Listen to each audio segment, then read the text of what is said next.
குதிரை ஏறி வரும் கருப்பசாமிதான், வெற்றி மாலை சூடி வரும் கருப்பசாமிதான். வெள்ளை குதிரை ஏறி வரும் கருப்பசாமிதான், வெற்றி மாலை சூடி வரும் கருப்பசாமிதான்.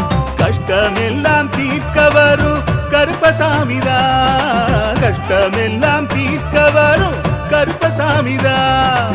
கண்ணெதிரே காட்சி தரும் கருப்பசாமிதான், கண்ணெதிரே காட்சி தரும் கருப்பசாமிதான்.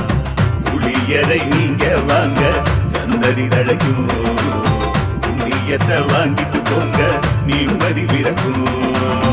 புளியரை நீங்க வாங்க சந்ததி தழைக்கும், புண்ணியத்தை வாங்கிட்டு போங்க நிம்மதி பிறக்கும். வெள்ளை குதிரை ஏறி வரும் கருப்பசாமிதான், வெற்றி மாலை சூடி வரும் கருப்பசாமிதான்.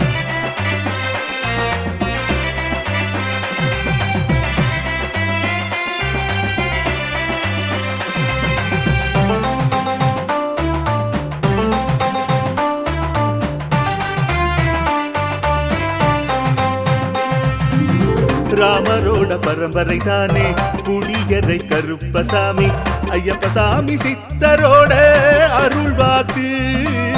முழு முதற் கடவுளை வணங்கி அரோகரா என்று முழங்கி பாண்டி சித்தர் வழியில் வந்த ஐயப்பசாமி. கருப்பசாமி சத்தியத்தால் காட்சி தரும் சாமி என்போம், மகிழ்ச்சியான அருள்வாக்கு தருகின்ற சாமி என்போம். எலும்பிச்சையாலே அனைத்து நோய்களை தீர்த்து வைக்கும் சாமி என்போம். திருநீரு தந்து பெரும் பாவங்கள் போக்கும் சாமி என்போம், பாவங்கள் போக்கும் சாமி என்போம். சமதர்மம் வளர்க்கும் நம்ம சாமி அல்லவா, பிரமதம் வந்தாலும் அருளும் அல்லவா. சமதர்மம் வளர்க்கும் நம்ம சாமி அல்லவா, பிரமதம் வந்தாலும் அருளும் அல்லவா.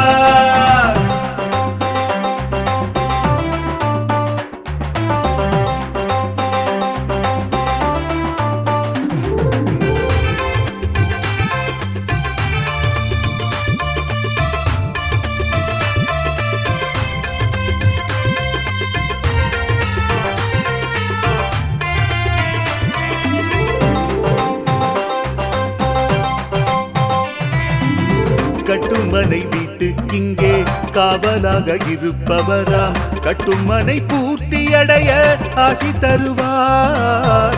கட்டு போட்டு நிறுத்தியதை கட்டுடைத்து அவரே தருவார், கட்டுப்பாடாய் வாழ்பவர் நெஞ்சில் குடியிருப்பார். மடியேந்தி வரம் கேட்டா மறுக்காம தருபவராம், மனதார வேண்டினாலே மறுகணமே வருபவரா.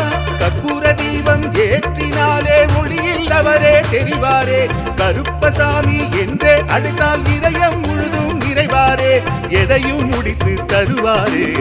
புளியரை புண்ணிய பூமி நாமும் தொழுவோம், புளியரை கருப்பசாமி அருளை பெறுவோம். புளியரை புண்ணிய பூமி நாமும் தொழுவோம், புளியரை கருப்பசாமி அருளை பெறுவோம். வெள்ளை குதிரை ஏறி வரும் கருப்பசாமிதான், வெற்றி மாலை சூடி வரும் கருப்பசாமிதான். கஷ்டமெல்லாம் தீர்க்க வரும் கருப்பசாமிதான், கஷ்டமெல்லாம் தீர்க்க வரும் கருப்பசாமிதான். கண்ணெதிரே காட்சி தரும் கருப்பசாமிதான், கண்ணெதிரே காட்சி தரும் கருப்பசாமிதான். புளியரை நீங்க வாங்க சந்ததி தழைக்கும், புளியத்தை வாங்கிட்டு போங்க நிம்மதி பிறக்கும். புளியரை நீங்க வாங்க சந்ததி தழைக்கும், புண்ணியத்தை வாங்கிட்டு போங்க நிம்மதி பிறக்கும்.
வாக்குகளை நோக்கி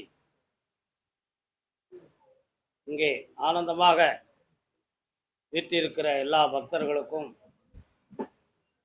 நமது கோவிலினுடைய அருள் சக்தியின் மகிமைகளை எல்லாம் உலகமெங்கும் பார்த்து தனக்குள்ளே வணங்கி கொண்டிருக்கிற எல்லா பக்தர்களுடைய எண்ணங்களும் நிறைவேறி நீங்கள் அனைவரும் என்றும் இந்த பூதலத்தில் புன்னகையுடன் வாழ வேண்டும் என்று சொல்லி என்னாலும் உங்களுக்காக நான் பிரார்த்தனை செய்து கொள்கிறேன்.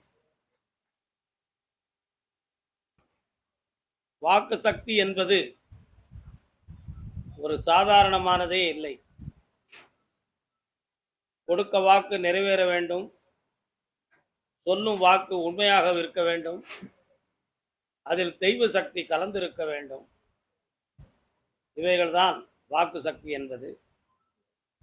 அதற்கு தூய உள்ளமும் பக்குவப்பட்ட ஆத்மாவும் மனிதனுக்கு இருந்தால் அந்த ஆத்ம சக்தியை இறைவாக்காக மலரும் என்பதுதான் ஞானிகளுடைய அற்புதமான விளக்கங்கள் எல்லாம். இந்த விளக்கங்களை பற்றி நாம் சொல்லுகிற பொழுது அஸ்திர சஸ்திரங்கள், வாக்கு கொடுப்பது, இவைகள் எல்லாமே ஒரு சக்தி வாய்ந்தது தான். சாதாரணமானவர்களுக்கு அருள் வாக்கு என்பதை கொடுக்கக்கூடாது என்றும், பக்குவப்படாத மனிதனுக்கு அஸ்திர சஸ்திர வித்தைகளை கற்பிக்கக்கூடாது என்றும், அவைகளெல்லாம் பிழை என்று பெரியோர்கள் சொன்னதுண்டு. அது பிழை எப்படிப்பட்டதென்றால், பிள்ளையின் கையில் கூர்மையான கத்தியை கொடுத்ததற்கு சமம். பிள்ளைக்கு கத்தி என்று தெரியாது, விளையாட்டு பொருள் என்று எங்கு வேண்டுமானாலும் விஷம், எப்படி வேண்டுமானாலும் குத்தும், யார் மீது வேண்டுமானாலும் அது காயப்படுத்தலாம். பிள்ளையின் கையில் கத்தி கொடுத்தால் அதுதான் அதற்கு இலக்கணம்.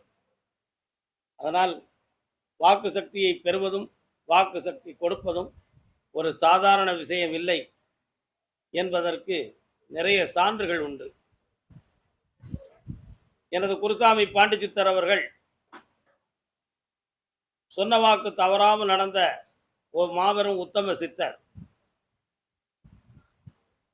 அப்படிப்பட்ட மகானிடம் வாக்கு பெறுவதற்காக எத்தனையோ பேர்கள் வந்து தவமாக கிடந்து காத்திருந்தது உண்டு.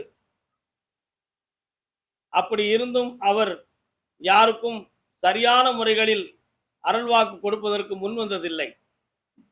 சாமியுடைய உத்தரவுக்காக காத்திருந்தார். அப்படி சில பேர்களுக்கு கொடுத்ததுண்டு. அதில் சில பேர்களில் எத்தனையோ பேர்கள் தன்னுடைய வாக்கு சக்தியை இழந்து, தெய்வ சக்தியை இழந்து இலக்கணம் மாறிவிட்டார்கள். அவர்களுக்கு அந்த சக்திகள் பலிதமில்லாமல் சென்று விட்டன. என்ன காரணம் என்று கேட்டால், குரு ஒருவன் கொடுக்கின்ற நோக்கத்தில் பெறுகின்ற சீடன் எப்பொழுது தவறி விடுகிறானோ அப்பொழுது அந்த வாக்கு சக்திகள் பூரணமாக நிற்பதில்லை என்பதுதான் அதனுடைய தன்மைகளாகும். அப்போ கொடுக்கும் குருவினுடைய மனமும் அதை பெறுகின்றவனுடைய உள்ளத்தின் தன்மையும் சீராகவும் குருவினுடைய பூரணமான அன்பையும் ஆசையையும் பெற்றவனாகவும் இருந்தால் மட்டும்தான் அந்த வாக்கு சக்தி பெரிதாக நிலைத்திருக்கும் என்பதுதான் அதனுள்ள உண்மை. கடுகளவு பெற்ற சக்தியை வைத்து தன் ஞானத்தையும் தவத்தையும் பெருக்கிக் கொண்டு அந்த சக்தியை வளர்த்து கொண்ட சீடர்கள் பல பேர்கள் உண்டு இந்த உலகில். அந்த தவத்தால் அந்த ஞானத்தை பெற்று அந்த ஞானத்தின் மூலமாக அற்புதங்களை பெற்று வந்தவர்களுக்கு அந்த ஞான சக்தி ஒருபொழுதும் பிறவியில் அழிவதே இல்லை. அந்த சக்தியை இறைவன் எனக்கு கொடுத்திருக்கிறான் என்பது உண்மை. இந்த ஞான சக்தியை பெறுவதற்கு பிறவி ஒரு காரணம், பிறப்பிடம் ஒரு காரணம் இல்லை. பிறவி ஒரு காரணம் என்றால் முற்பிறவி என்பது ஒரு காரணம். அந்த முற்பிறவியில் இந்த குருமகானிடம் நீ ஆசையை பெற்றுதான் இந்த ஞான திறவுகோல் உனக்கு திறக்கப்பட வேண்டும் என்று விதி அம்சங்கள் இருந்தால் அவைகள் ஒழுங்காக நடந்திருக்கும். அப்படி நடந்ததுதான் நமக்கு கிடைத்த சக்தியினுடைய மகிமைகளாகும். இந்த மகிமைகளை வளர்த்து கொள்வதற்காக எத்தனையோ வரங்கள், எத்தனையோ தவங்கள் நாம் பெற வேண்டும். அந்த தவத்தை சில காலங்கள் பெற்று பல தவங்களில் வரங்களையும் பெற்று நான் வளர்ந்திருக்கிறேன். இன்னும் பல வரங்களை சாமியுடன் நான் பெற வேண்டி இருக்கிறது. அது எனக்காக அல்ல, வரக்கூடிய பக்தர்களின் மகிமைக்காக, வாழ்வுக்காக. வருகிற அமாவாசை அன்று அந்த வரத்தை பெறுவதற்காக சாமியிடம் நான் உத்தரவு கேட்டிருக்கிறேன். எத்தனையோ மக்கள் வறுமையில் வாடுகிறார்கள், நோயுற்று தழுகிறார்கள், இயலாமையால் தவிக்கிறார்கள். அவர்கள் அனைவருக்குமே நம் தெய்வம் அருள் பாலித்து அவர்களுடைய வறுமையை போக்குவதற்கு பல அதிர்ஷ்டங்களை அருள வேண்டும் என்று சொல்லி ஒரு வரம். மக்கள் தன்னுடைய வாழ்க்கையில் தன்னுடைய இல்லற வாழ்க்கையை பிரிந்து மிகவும் வேதனைப்படுகிறார்கள். அவைகளெல்லாம் எளிதில் விரைவில் நிறைவேற வேண்டும் என்பதற்கு மற்றொரு வரம். மூன்றாவதாக, இந்த உலகத்தில் வன்முறைகளை கையில் எடுத்து நல்லவன் தீயவன் என்று பார்க்காமல் கொடுமையும் கொள்ளையும் நடந்து கொண்டிருக்கிறதெல்லாம் நீக்கி எல்லா மக்களையும் சமாதானமான நிலைகளிலே உயர்வாக நிம்மதியாக வாழ வைக்க வேண்டும் என்பதற்காக மூன்றாவது வரம். இந்த மூன்று வரத்தையும் பெறுவதற்கு இந்த அமாவாசையிலே தவத்தை மேற்கொள்கிறோம் சாமியிடம். நீங்களும் உங்களுடைய உள்ளத்தில் நான் சொன்ன வரத்தை விரைவில் கிடைக்க வேண்டும் என்று சொல்லி பிரார்த்தனை செய்து கொள்ள வேண்டும். மேலும் நம்முடைய வாக்கு சக்தியை பற்றி நாம பேசுகிற பொழுது ஒரு அற்புதமான சம்பவம் நிறைவேற்றியது. ஒரு வாக்கு சக்தியை கொடுக்கும் பொழுது எதையெல்லாம் தவிர்க்க வேண்டும், எதையெல்லாம் தவிர்க்காமல் கொடுக்க வேண்டும் என்று ஒரு குருமகான் அறிய வேண்டும். அது மிகவும் முக்கியம். மகாபாரதத்திலே ஒரு எடுத்துக்காட்டு, அற்புதமான ஒரு தலைப்பு, தலையங்கம். ஏகலைவன் என்பது வேடர் குலத்தில் பிறந்த ஒரு மகன். பாரம்பரியமாக வில்யுத்தங்களை தெளிவாக தெரிந்து கொண்டவர். துரோணாச்சாரியாருடைய மனைவியும் மகனும் கானகத்திற்கு சென்று மூங்கில் அரிசிகள் பெருக்குவதற்காக, உணவுக்கு மூங்கில் அரிசி பொறுக்குவதற்காக கானகத்தில் சென்று விறகு பிடித்து இருக்கும் பொழுது ஒரு புலி துரோணாச்சாரியாருடைய மகனை துரத்தியது. அந்த வனமோ ஏகலைவன் வாழுகின்ற வனம். அப்பொழுது ஒரு சிறுவனின் அபயகுரல் கேட்கிறதே என்று அறிந்த ஏகலைவன் தன்னுடைய அஸ்திரத்தை எடுத்து, அம்பை எடுத்து, எந்த மிருகம் அவனை விரட்டுகிறதோ அதனுடைய வாயை கட்ட வேண்டும் என்று சொல்லி ஒரு அம்பை விட்டான். புலி அப்படி வலைக்குள் மாட்டியது போல் நின்று விட்டது. அந்த அம்பை மீறி செல்லவில்லை. உடனே துரோணருடைய மனைவி தன் மகனை பார்க்க ஓடி வந்தாள். வந்தவுடன் ஏகலைவனை கண்டாள். மகனே, யார் பெற்ற பிள்ளையோ நீ, ஆனால் நான் பெற்ற பிள்ளையை இந்த புலியிடமிருந்து காப்பாற்றினாயப்பா. என்னால் பூரண ஆசியும், நீ இந்த உலகத்தில் சிறந்த புகழுடையவனாகவும் இருப்பாய். நன்றி கடனை இப்பிறவியில் தீர்க்க இறைவன் எனக்கு அருள வேண்டும் என்று சொல்லி அவனை வாழ்த்தி வீட்டுக்கு வந்து சேர்ந்தான். அப்பொழுது துரோணாச்சாரியரிடம் வந்து அந்த அம்மையார் கூறினார், வனத்திற்கு சென்ற இடத்தில் புலி நம் மகனை விரட்டியது. யாரோ ஒரு வேடர் குலத்தில் பிறந்த ஒரு மகன் ஏகலைவன் தன்னுடைய பானத்தை இட்டு அந்த புலியை தடுத்து நிறுத்தி விட்டான். என் மகன் பிழைத்து விட்டான் என்று சொன்னார். அந்த அன்பு மகனை நான் பார்க்க வேண்டும். என் மகனை உயிரோடு கொடுத்த அந்த உத்தமனை என் உள்ளமாற வாழ்த்த வேண்டும் என்று சொல்லி துரோணாச்சாரியார் தன் மனைவியிடம் பேசிக் கொண்டிருந்தார். சில காலங்கள் கழிந்தன. பாண்டவர்களுக்கு ஒரு குரு தேவை. துரோணாச்சாரியார் ஒரு குருமகான். அஸ்திர சஸ்திர வித்தைகளெல்லாம் அன்னை சாரதாம்பிகையிடம் பெற்றவர். அப்படிப்பட்ட குருமகானிடம் வந்து பாண்டவர்கள் கேட்டார்கள், எங்கள் அரண்மனைக்கு வந்து எங்களுக்கு நீங்கள் வில்யுத்தங்களை எல்லாம் கற்பிக்க வேண்டும் சுவாமி என்று கூறினார். துரோணரோ வறுமை சார்ந்தவர். அப்படி இருக்கிற பொழுது, சரியப்பா, அரசு குருவாக நான் இருக்கிறேன் என்று சொல்லி பாண்டவர்களுக்கு எல்லா வித்தைகளையும் கற்பித்தார்கள். அப்படி கற்பித்துக் கொண்டு இருக்கிற பொழுது ஏகலைவனுடைய தாயார் ஏகலைவனை பார்த்து, மகனே, உன் தந்தை சிவனுடைய சக்தியவும் ஈசனுடைய பெருங்கருணையவும் பெற்று வில்யுத்தத்தில் சிறந்தவர். அவர் காலம் முடிந்து விட்டன. ஏகலைவா, நீ புனிதமான சில அஸ்திர சஸ்திர வித்தைகளை எல்லாம் பெற வேண்டும். அதற்கு ஒரு குருமகானுடைய ஆசையும் வித்தையும் உனக்கு தெரிய வேண்டும். இந்த பூதலத்திலே பாண்டு மகாராஜனுடைய அரண்மனையில் துரோணாச்சாரியார் என்னும் ஒரு ஆச்சாரியார் இருக்கிறார். அவரிடம் சென்று சஸ்திர சக்திகளை நீ பெற்று வர வேண்டும் அப்பா. நீ 48 தினங்களிலே பெற்று வரவில்லை என்றால் உன் தாயாகிய நான் அக்னி பிரவேசம் செய்வேன் என்று பிடிவாதமாக ஒரு வாக்கை கொடுத்தார். உடனடியாகவே ஏகலைவன் நாட்டுக்குள் வந்தான். பாண்டவருடைய நாட்டுக்குள் வருகிற பொழுது துரோணாச்சாரியார் பஞ்ச பாண்டவர்களுக்கு யுத்தங்கள் கற்பித்துக் கொண்டு இருந்தார். மிகவும் சிந்திக்க வேண்டிய ஒரு அற்புதமான குறிப்பீடு. அப்பொழுது பீமனுக்கு கதை யுத்தம் சொல்லிக் கொடுத்தார். கதை என்றால் தண்டாயுதம் என்பது பொருளாகும். கதை யுத்தம் சொல்லிக் கொடுக்கிற முறையில் என்ன என்றால், யானை அரசபுரத்து யானை பின்னே நிற்கும். வித்தையை கற்பிக்கின்றவனோ யானை பின்னால நிற்பதை முதலில் பார்த்துவிட்டு தனக்கு பின்னே யானை பிளிர்கிறது, அதை வதைக்க வேண்டும் என்று சொல்லி தன்னுடைய தண்டாயத்தை பின்னோக்கி எரிய வேண்டும். அந்த எரிகின்ற தண்டாயுதம் யானையின் நெற்றியில் பட வேண்டும். அந்த யானையோ கீழே வீழ வேண்டும். இதுதான் அந்த போர் முனையிலே சொல்லிக் கொடுக்க வேண்டிய சர்க்கங்கள் ஆகும். அப்படி இருக்கும் பொழுது துரோணர் அதை கற்பித்தார். வீமன் தன்னுடைய தண்டாயத்தை எடுத்து எறிந்தான். யானையுடைய முகுடம் பகுதியிலே பட்டுவிட்டது. யானை கீழே விழவில்லை, மதம் பிடித்து விட்டன. அப்படி மதம் பிடித்து இருப்பவர்களை எல்லாம் தள்ளி கடினமாக எல்லாருக்கும் ஒரு அழிவை கொடுத்தது. அந்த நேரத்தில் ஏகலைவன் காட்டு குதிரையிலே வந்தான். யானை இப்பொழுது ஒரு துன்பப்படுத்துகிறதே மக்களை என்று நினைத்து விரைவில் யானை மீது பாய்ந்து யானையை அப்படியே தட்டி அடக்கி விட்டான். யாரு? ஏகலைவன். உடனே பாண்டவர்களுக்கு கோபம். நல்லவர்களாக இருந்தா என்ன செய்ய வேண்டும்? இந்த நாட்டில் மக்களை அழிக்க வந்த யானையை யாரோ ஒரு பிரஜை இந்த யானையை அடக்கி நம் நாட்டு மக்களின் அழிவை தடுத்து விட்டான். வெற்றிக்கும் விருந்துக்கும் உரியவன் அல்லவா என்றல்லவா அவன் சிந்தித்திருக்க வேண்டும்.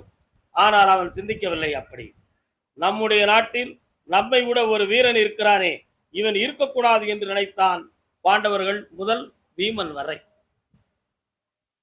துரோணாச்சாரியார் ஏகலைவனை கூப்பிட்டு, மகனே, அற்புதமாக இந்த யானையை அடக்கி மக்களின் அழிவை தடுத்தாய்.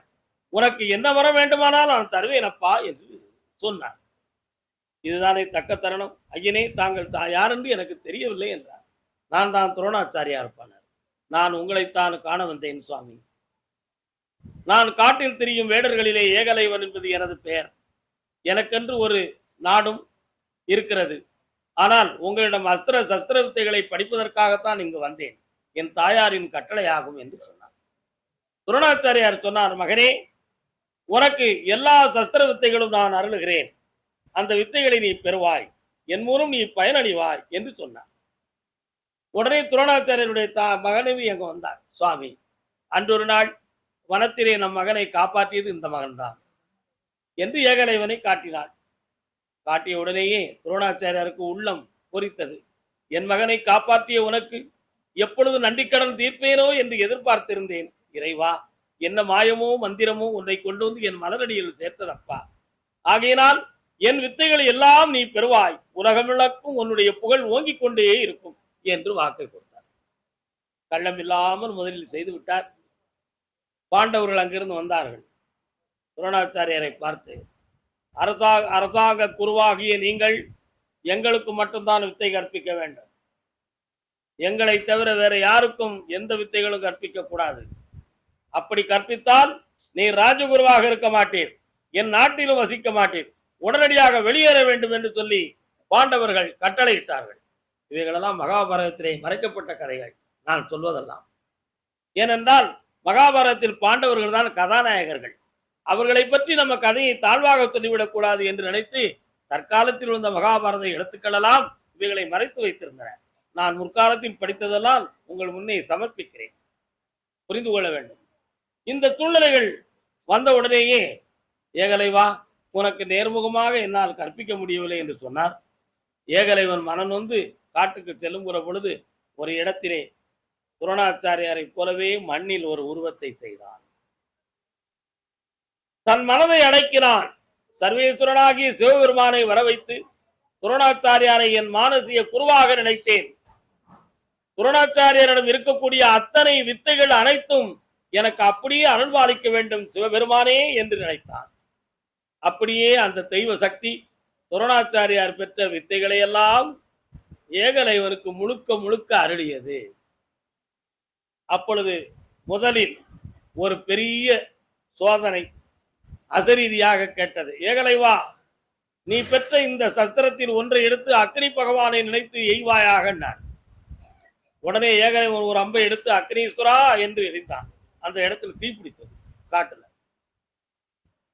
ஏகலைவா, இப்பொழுது வருணனை நினைத்து எய்வாயாக என்றார். வருணனை நினைத்து அதே இடத்துல ஒரு அம்பு விட்டார். தண்ணீராய் வந்து அந்த நெருப்பை அணைத்தது. நீ நான் கொடுத்த அஸ்திர சஸ்திர வித்தைகள் எல்லாம் சித்தி அடைந்து விட்டாய். இனி இந்த உலகம் உள்ளவரை உன் புகழ் ஓங்கிக் கொண்டே இருக்கும் என்று வரமளித்து ஈசன் மறைந்தார். தாயாரிடம் சேர்ந்தான், புகழோடு இருந்தான். ஆனா பாண்டவர்களுக்கு பொறாமை தாங்க முடியவில்லை. பாண்டவர்கள் எல்லா யுத்தங்களையும் கற்பித்து விட்டு வனத்திற்கு வேட்டைக்கு செல்ல வேண்டும் என்று சொல்லி வேட்டைக்கு செல்லுகின்ற நாய்களையும் இழுத்துக்கொண்டு வனத்திற்கு சென்றார்கள். அப்பொழுது குழந்தையை சுமந்து கொண்டு, வயிற்றுக்குள் குழந்தையை சுமந்து கொண்டு இருக்கின்ற மான்களை பாண்டவர்களுடைய நாய் விரட்டியது. கற்பமா இருக்கக்கூடிய மானை விரட்டியது.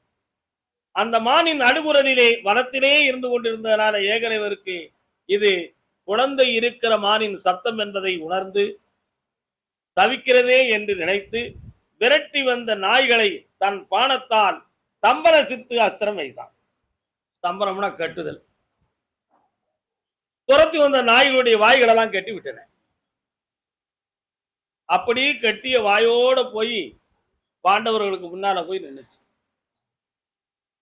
உடனே அர்ஜுனன் சத்தமிட்டான், யாரடா அவன்? நாங்கள் பெற்ற இந்த வித்தையின் பெரிதாக என்னுடைய நாய்களுக்கு வாயை கட்டியவன் யார்? வீரனோ சுரனாக இருப்பவனோ ஸ்திரவித்தை படித்தவனாக இருந்தால் நேர்முகமாக வா என்று கற்பனை செய்து கர்ச்சித்தான் அர்ஜுனன். ஏகலைவன் முன்னே வந்தார். அப்பா, போர் செய்வதற்காக உன் முன் வரவில்லை. கர்ப்பமாக இருக்கக்கூடிய ஒரு மானை உன் நாய் துரத்தியது பாவம் என்று அறிந்து அந்த வாயை கட்டினேன். வேண்டுமானால் இப்பொழுது அவிழ்த்து விடுகிறேன் என்று சொன்னார். இது எங்களுடைய நாடு. இங்க இருக்கக்கூடிய மிருகங்களை வேட்டையாடுவதற்கும் கொல்லுவதற்கும் எங்களுக்கு உரிமைன்னு சொன்னார் அர்ஜுனன். ஏகலைவன் சொன்னார், உயிர்களை வாழ்வதற்குத்தான் இருக்குதே தவிர உயிர்களை வதைப்பதற்கோ கொல்வதற்கு கிடையாது. ஆகையினால் நீ செய்த பாவத்தை தடுத்து நிறுத்தினேன் நான். நீ செய்தது குற்றமாகும். நான் யுத்தத்தில் பெரியவனாக இருந்தால் என்னுடைய யுத்தம் செய்வாயாக. நான் தயாராகி விட்டேன். ரெண்டு பேருக்கும் போர் நடக்கிறதா. பாண்டவர்களை விட்டு அத்தனை பானத்தையும் வென்று விட்டான் ஏகலைவன். கடைசியில ஒரு பானம் எடுத்தான் ஏகலைவன். பாண்டவர்களே, ராஜபுத்திரர்கள் நீங்கள், உங்களுடன் நான் போராடி ஜெயிக்க முடியும். நீங்கள் வீழ்ந்து விட்டால் இந்த நாடு உங்களை இகழ்ந்து விடும். உங்களுக்கு ஒரு வாய்ப்பை தருகிறேன். நீங்கள் மரியாதையுடன் உங்கள் நாட்டுக்கு சென்று விடுங்கள். நான் என் காட்டுக்கு செல்கிறேன். ஏகலைவன், உன்னிடம் தோல்வியுற்று சென்றால் எங்களுக்கு அவமரியாதை. ஆகையினால் உன்னை வென்றே செல்வோம் என்றான் அர்ஜுனன். வீரம் கொண்டான் ஏகலைவன். வெல்வதை பார்க்கலாம் என்றான். எடுத்தான் ஒரு பானத்தை. மாபெரும் ஆகாயத்தையும் வாயு பகவானை நினைத்து ஒரு அம்பை விட்டான். கடினமான காற்று. பாண்டவர்கள் குதிரைகள் எல்லாம் காற்றாலே தள்ளப்பட்டு அரண்மனையிலே போய் விழுந்தார்கள். அப்பொழுது அர்ஜுனன் கூறினான், ஏழை வேடனே, ராஜகுலத்தில் பிறந்த எங்களை நீ அவமரியாதை செய்து விட்டாய். உன்னை போர் வேடன் என்று நினைத்தாயா என்னை? அப்படின்னு ஒரு வார்த்தையை சொன்னான், ஜாதியை குறித்து. உடனே சொன்னார் ஏகலைவன், அர்ஜுனா, நீ நாட்டின் ராஜபுத்திரர்கள் என்று நினைத்து குலத்தை இழிவாக பேசுகிறாயா?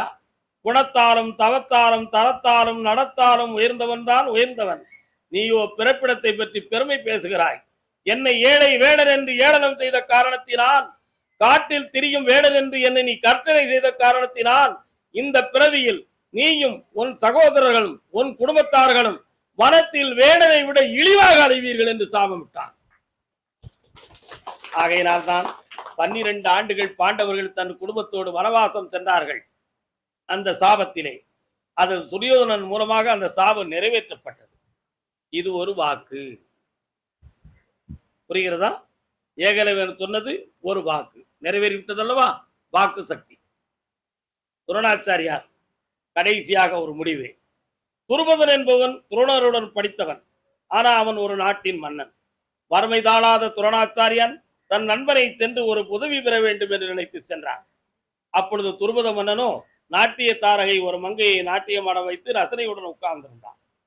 வாயிலில் சென்று நின்ற துரோணர் தன்னுடைய நண்பன் தானே என்று நினைத்து துருபதா துருபதா என்று கூப்பிட்டார். அவனோ மன்னன் என்ற தலைக்கணம் அவன் தலை முழுக்க இருந்தது. யாரடா என்னை பேரை சொல்லி அழைப்பவன் என்று கேட்டான். நான் தான் அப்பா, உன் நண்பன் துரோணர் வந்திருக்கிறேன். நண்பனாயிருந்தால் என்ன, எவனாயிருந்தால் என்ன, நாட்டை ஆளுகின்ற அரசனை பேர் சொல்லி அழைப்பது முறையோ என்று கேட்டான். முகமாறிவிட்டன. நண்பனே, தோழமையுடன் ஏழமை பேசேன். இருப்பினும் என்னுடைய வறுமையை சொல்லி உன்னிடம் உதவி வாங்க வந்தேன். பிள்ளைக்கு பசியாறுவதற்கு ஒரு பசுமாடு தர வேண்டும்னு கேட்டான். தர முடியாதுன்னு சொன்னார். 2 பேருக்கும் வாக்குவாதம் வந்தது. என்னை அவமானப்படுத்திய காரணத்தினால் இவனை பிடரியை பிடித்து வெளியே தள்ளுங்கள்னு சொன்னார். யாரு? துருபதன். வேலைக்காரர்கள் வந்து தள்ளினார்கள். அப்பொழுது சொன்னார் துரோணர், துருபதா, தூய அன்போடு வந்த என்னை மரியாதையை குறைத்து அவமரியாதை செய்து என் தலையை பிடித்து நீ வெளியேற்றிய காரணத்தினால் என்னிடம் பயிலுகிற சிஷியர்களால் உன்னை கட்டி இழுத்து என் காலடி சேர்த்து மன்னிப்பு கேட்க வைப்பேன், இது சத்தியம் என்று சொன்னான். யாரு? துரோணர். சில காலங்கள் கழிந்தன. துரோணருடைய சிஷியர்கள் அர்ச்சுனன் எல்லாரும் நல்ல யுத்திகள் எல்லாம் பதிந்து பெரிதாக இருக்கும் பொழுது துரோணர் ஒரு நாள் வருத்தமிட்டு இருந்தார். உடனே அர்ச்சுனன் கேட்டான், சுவாமி, வருத்தமுடன் இருப்பதாக தெரிகிறதே, என்ன காரணம் அப்படின்னு கேட்டான். ஒரு காலத்தில் துருபத மன்னன் என்னை அவமானம் செய்தானப்பா, அவனை என் காலடி சேர்க்க வேண்டும், என் சீடன் ஒருவரால் தான் அது முடியும் என்று துரோணாச்சாரியார் கூறினார். உடனே அர்ச்சுனன் இதுதான் சமயம் என்று ஒரு சப்தத்தை இட்டார். உங்களுடைய மனவேதனையை நான் தீர்த்து விடுகிறேன், என் மனக்குறையை தீர்க்கின்ற ஒரு வரத்தை நீங்கள் தருவீர்களா என்று கேட்டான் அர்ச்சுனன். அப்பொழுது யோசிக்காமல் துரோணர் சொன்னார், என் மனவேதனையை நீ தீர்த்து விட்டால் உன் வேதனையை தீர்க்கக்கூடிய வரம் நீ என்ன கேட்டாலும் தருவேன்னார். உணர்ச்சி வசப்பட்டு சொன்னார். குரு எப்படி இருக்க வேண்டும்? நம்முடைய சத்தியத்துக்கு மீறிய வரத்தை சீடன் கேட்டுவிட்டால் அதை கொடுத்தால் நம் புகழுக்கோ நம்முடைய வரத்துக்கோ இழிவாக மாறிவிடுமே என்று சிந்திக்காமல் நீ என்ன கேட்டாலும் தருவேன் என்று வாக்கு கொடுத்து விட்டார் துரோணாச்சாரியார். உணர்ச்சி வசப்பட்டதனால் குரு என்னும் தரத்தன்மையை இழக்கின்ற விதி ஏற்பட்டது. உடனே அர்ச்சுனன் படையெடுத்தான். துருபத நாட்டிற்கு போர் செய்தான். துருபதனை தேரில் வைத்து கட்டி இழுத்துக் கொண்டு துரோணரின் காலடியிலே சேர்த்தான். மகனே, என் எண்ணத்தை நிறைவேற்றி விட்டாயினார் துரோணர். துருபதன், சொன்னபடி செய்தாய் நண்பா, இனி நான் உனக்கு அடிமை என்றான் துருபதன். துரோணர் கூறினார், உன்னை போல் தூய்மையற்ற மனம் படைத்தவன் நான் இல்லடா துருபதா. இப்பொழுது உன்னுடைய நாடு, உன் அரசு, உன் பதவி அனைத்தும் எனக்கு உரிமை. ஆனாலும் உனக்கு நான் பிச்சை தருகிறேன், மீண்டும் இதே பதவி நாட்டை நீயே வைத்துக்கொள் போ என்று கூறினார் துரோணாச்சாரியார். உடனே அர்ச்சுனன் வந்தான். இதுதான் நேரம் சுவாமி, உங்கள் எண்ணங்களை நான் நிறைவேற்றி விட்டேன். என் எண்ணத்தை நிறைவேற்றணும்னா என்ன செய்யணும்னா, ஏகலைவன் உங்களை வைத்துத்தானே படித்தான் மானசீகமாக. அவனுடைய கட்டை விரலை நீங்கள் காணிக்கையாக வாங்கி இந்த உலகம் இருக்கும் வரை அவன் ஒருபொழுதும் அம்பை கையில் தொடக்கூடாது, அதை நீங்கள் செய்ய வேண்டும். துரோணருக்கு மனம் இடிந்து விட்டது. நம் மகனை காப்பாற்றியவன், நாம் கொடுத்த வரத்தில் வளர்ந்தவன், ஆனாலும் அர்ச்சுனனுக்கு என்ன வரம் கேட்டாலும் தருகிறேன் என்று சொல்லிவிட்டேனே, இதை மறுக்க முடியாதே என்று வேதனைப்பட்டார். இப்பொழுது புரிகிறதா? ஒரு குருமகான் ஒருவனுக்கு வரத்தை கொடுக்கும் பொழுதோ வாக்கு சக்தியை கொடுக்கும் பொழுதோ கொடுத்தால் சரியா தப்பா, இவன் தெளிவாக இருக்குமா இருக்க மாட்டானா என்பதையெல்லாம் உணர்வதற்கு நேரமில்லாமல் உணர்ச்சி வசப்பட்டு தாரம்னு சொல்லிட்டாம்னா அது தப்பா போய் முடியும். அந்த தவறு எங்கே நிகழ்ந்தது? துரோணர் ஏகலைவனை நோக்கி வந்தார். எனக்கு குறுகாணிக்கை வேண்டும்னு கேட்டார். என்ன சாமி வேண்டும்னா, உன்னுடைய கட்டை விரல் வேண்டும்னார். கையில அம்பு பிடிக்கிறதுக்கு கட்டை விரல், பெருவிரலை வெட்டி கொடுத்து விட்டான் குருவுக்கு காணிக்கையாக ஏகலைவன். உடனே அன்னை சாரதாம்பிகை தோன்றினாள். துரோணரே, உனக்கு நான் கொடுத்த வரத்தின்படி நேர்மை தவறாத ஒரு ஏகலைவனாகிய ஒரு சீடனை நீ வந்து வஞ்சித்து விட்டாய். அவனுடைய பெருவிரலை நீ காணிக்கையாக பெற்றாய். அவன் அம்பு சஸ்திரங்களை பெற முடியாத தாழ்மையை நீ உருவாக்கினாய்.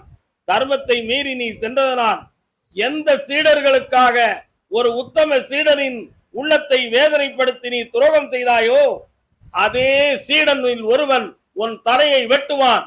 தக்க நேரத்தில் நான் கொடுத்த அஸ்திர சஸ்திர வித்தை மந்திரம் யாவும் நீ மறந்து பயனற்றி போவாய்னு சொல்லி சத்தியமிட்டாள் சாரதாம்பிகை. அப்படி மனம் நொந்து போயிட்டார். கடைசியில பாண்டவர்களே துரோணரை கொன்றார். வாக்கு சக்தி எவ்வளவு சித்திரமானது என்பதை புரிந்து கொள்ள வேண்டும். யாருக்கு உத்தரவாதம் கொடுத்தாலும், யாருக்கு வாக்கு கொடுத்தாலும் சொன்ன வாக்கை காப்பாற்றணும்னு மனம் படைத்தவன் புரிந்து சொல்ல வேண்டும், புரிந்து செயல்பட வேண்டும் என்பதுதான் வாக்கு சக்தி என்பது. ஆக தூய மனதோடும் தூய எண்ணத்தோடும் துணிவான தெளிவோடும் இறைவனை என்னாலும் உயர்த்தி மாசிலாத மனதுக்குள் ஈசனை வர வைத்து என்னாலும் உயர்ந்திருப்போம் என்று சொல்லி வாழ்த்து விடைபெற்று அருள்வாக்கை தொடங்குவோம். வாழ்க வணக்கம். மாளிகைப்பாற கருப்பசாமி மயில் வாகனத்தில் வந்த முருகா வேலவா விநாயக பெருமானே, என் குருநாதரே பாண்டி சித்தரே, என்னோடு தவழுகின்ற மகா முனிவர்களே, சித்தர்களே, யோகியர்களே, கருப்பசாமி உன்னை எங்கிருந்து நினைத்தாலும் எப்பொழுது அழைத்தாலும் அடியேனுக்கு காட்சி தந்து அருள் கொடுப்பதாக சத்தியம் கொடுத்த என் அன்பு தெய்வமே, அழைக்கின்ற பொழுதெல்லாம் 21 கூட்டுறவு 61 பந்திக்காரர்களும் சேரை வகுத்து தானை சூழ்ந்து தொண்டு செய்வேன் என்பது சத்தியமானால் வந்திறங்கி நல்வாக்கு கொடுத்து சொன்னபடி நடக்கும்படி கட்டளையிட்டு கூப்பிடப்பா. பட்டினத்தார் திருவடிகளுக்கு 1000 கோடி வாழ்த்துக்கள். வாணியம் பாடி உன்னுடைய கட்டுமனைக்கு நான் போய் பார்த்தேன். குடும்பத்துக்குள்ள இறந்து போன ஒரு ஆத்மா தெய்வமா இருக்கு. அதே மாதிரி உங்க எல்லைக்குள்ள போகும் பொழுது கனமான ஒரு விநாயகரும் அன்னை அம்மன் சக்தியாக ஒரு ஆலயமும் உங்க எல்லைக்குள்ள இருக்கு.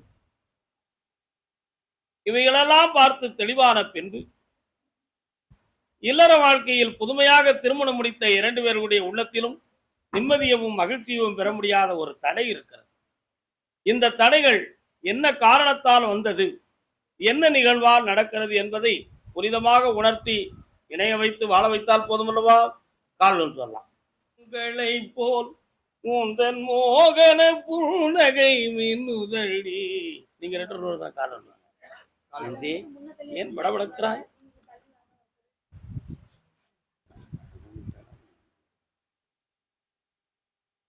வரலாம்.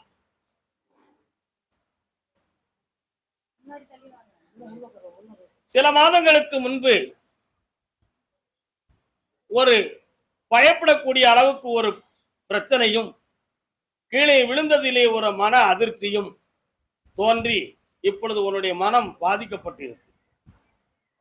இது மற்றவர்களால் எதுவும் உருவாக்கி இருக்குமான்னு கேட்டா அப்படி ஒரு நிலைமை இல்லை. நல்லா புரிந்து கொள்ள வேண்டும். அப்படி ஒரு நிலை கண்டிப்பாக இல்லை. வேற ஏதும் தீய சக்திகள் இவளுடைய உடலை தொட்டிருக்குமான்னு கேட்டேன். அப்படி எதுவும் நடக்கவில்லை. இவளுடைய உடலில் மனம் சம்பந்தமான அடித்தளத்தில் பயமும் அதிர்ச்சிகளும் தோன்றி இருக்கின்றன. அது சுய மனதில் உள்ளதுதானே தவிர பிரத்தியாரால் செய்யப்பட்ட குழப்படிகள் ஒன்றுமில்லை. இது போன்ற இந்த பயத்தையும் இந்த தளர்ச்சிகளையும் ஒரு வகையான பயப்படுகிற உணர்வையும் மாற்றி புனிதமாக வாழ வைத்து ஆம்பளை பிள்ளை வர கொடுத்தா போதுமா? சரி. காரணம் உடலில் ஒரு நாண உணர்வு என்பது பெண்மையில் முக்கியமானது. நாணத்தின் தன்மையில் சைக்காலஜி அடித்தட்டு விட்டால், மனம் ஒன்றித்து விட்டால் எதையும் பார்ப்பதற்கும் ஒரு அதிர்ச்சி தோன்றும், தொடுவதற்கும் அதிர்ச்சி தோன்றும், மனதில் ஒரு கூச்சமான சுவாபத்தன்மைகளும் தோன்றும். பூரணமாக தன்னுடைய மனதை தெளிவுபடுத்த இயலாத நிலைகள் இருக்கும். இவைகளுக்கு பேயும் பிசாசும் தேவையே இல்லை, மனசுதான் தேவை. அந்த மனதின் அடித்தளத்தில் இருக்கக்கூடிய பய உணர்வையும் தாழ்மையவும் தீர்த்து தெளிவுபடுத்தி வெற்றியாக்கி தந்தது. நீ நடத்துகிற தொழில் வரக்கூடிய புரட்டாசி மாதத்துக்கு பின்பு புனிதமாக தோன்றி உயர்வடையும். அதே போல 2 பேரும் இணை பிரியாத நல்வாழ்வை பெற்று 2 குழந்தை கொடுன்னு சொல்லிதான் உத்தரவு. ஆனாலும் இவ உடம்புல அந்த சக்தி குறைவு. ஆகையினால் ஒரு குழந்தைய முதலில் தாரேன், கற்பண்ணன் IAS அப்படின்னு பேர் வைக்கணும். காரணம் சொல்லலாம். IAS சும்மா பேரா? வேலை வரலாம்.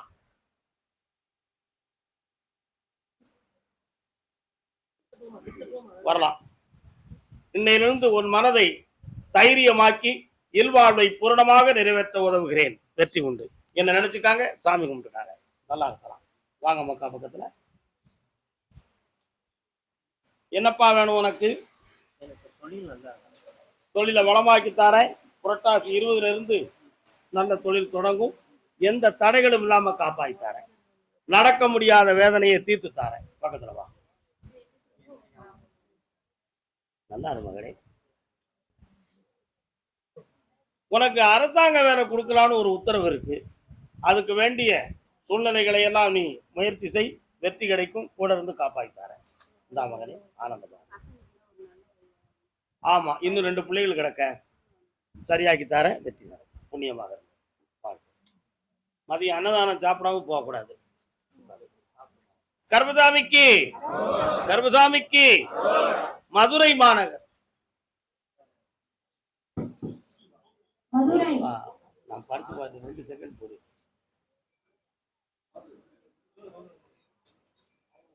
ஆதாரம் என்றும் பொம்பளை பிள்ளைய பத்தி கேட்க வந்து நீங்களே போராடி கிடக்கிய. பொம்பளை பிள்ளைய பத்தி கேட்க வந்தது யாரு? நீங்களும் இருக்கீங்களா?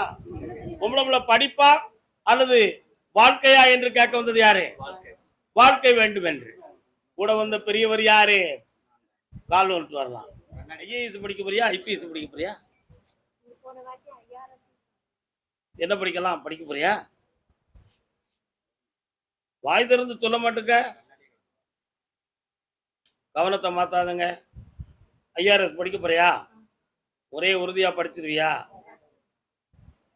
கல்யாணம் வேணுமா? முதல்ல படிக்க வைக்கணுமா? நீங்க முதல் கல்யாணத்தை பண்ணிட்டு அப்புறம் படிக்க சொன்னீங்க சாமி. சரி. ஒரு மாப்பிள்ள வந்தது தட்டி போயிட்டு இருக்கு. எதுவுமே நடக்க மாட்டேங்குது. எடுத்த காரியம் 4 வாட்டி. ஒரே வார்த்தைக்கு ஏன் பதில் எனக்கு நான் கேட்கறதுக்கு பதில் வந்தாச்சுன்னா உங்க பதில் நிறைவேறியாச்சு. கல்யாணம் வேணுமா? படிப்பு வேணுமா? கல்யாணம் கல்யாணம் தான். சபாஸ். கால் வந்துட்டுவாங்க. 10 ரூபா பொருத்தம் இருக்கு. மொத்தமே 8 பொருத்தம் தான் இருந்துச்சு. என்ன, இன்னொரு மாப்பிள்ளை வருது. 3 ஜாதகம் வருது. இவளுடைய கல்விக்கு நிகரானதாக இருக்கும். ஆடி 30க்குள் மாப்பிள்ளை இதுதான்னு நிர்ணயிக்கிறோம். ஆவணியில நிச்சயதாம்பலம் நடத்துறோம். தை மாதத்துக்குள்ள கல்யாணத்தை முடிக்கிறோம். போதுமா? என்னம்மா? அப்படி முடித்த பிறகு என் புருஷன் என்ன படிக்க வைக்கிறதுக்கு விரும்பல தாத்தா அப்படின்னு சொன்னா நீ என்ன செய்வ? அதுக்கும் தயாரா இருந்த. ஆனா அவனை உன்னை படிக்க வைக்கிறதுக்கு நான் ரெடி பண்ணிடுவேன். சரிதானா? பக்கத்துல வெற்றிவேல் முருகனுக்கு. ஆம்பளை பைய பிறப்பான். வேலாயுதம்னு பேர் வை. வெற்றிவேல் முருகனுக்கு. அது ஒரு பெரிய விஷயமே இல்லையே. கண்ண முடுங்க உடனே குடமாங்க. கால் 2 கொஞ்சம் கைக்கு ஒரு பராசக்தி. கண்ணை முடிக்கா நிமிந்து உட்கார். என்னைய மட்டும் என்ன